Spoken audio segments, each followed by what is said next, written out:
ইতিহাসের অংশ হিসেবে নতুন পাঠ্য বইয়ে এবার যুক্ত হল জুলাই ২৪ ও ৯০-এর গণঅভ্যুত্থানের বিষয়বস্তু। ষষ্ঠ, সপ্তম, অষ্টম এবং নবম ও দশম শ্রেণীর বাংলাদেশ ও বিশ্ব পরিচয় বইয়ে মূলত এসব বিষয় নতুন করে যুক্ত হল।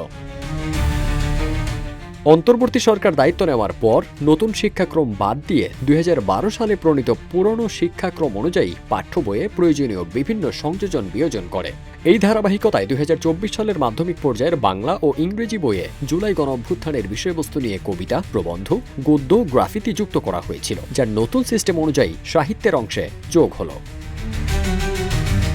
ষষ্ঠ থেকে দশম শ্রেণীর বাংলাদেশ ও বিশ্ব পরিচয় পাঠ্য বইয়ের ইতিহাসের অংশে জুলাই গণঅভ্যুত্থান নিয়ে নতুন অধ্যায় যুক্ত হয়েছে। এই অংশে স্বৈরাচার বিরোধী আন্দোলনের শহীদ নূর হোসেন এবং জুলাই গণঅভ্যুত্থানের শহীদ আবু সাইদের দুটি ছবি ব্যবহার করা হয়েছে। কিউব হোল্ডিংসের গল্পে সেই রেখাটি আঁকা হয়েছিল আজ থেকে ১ যুগ আগে।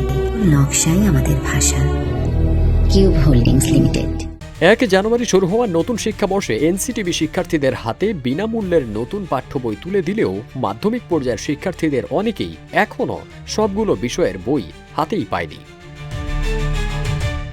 ফারদিন সানি, রূপালী বাংলাদেশ।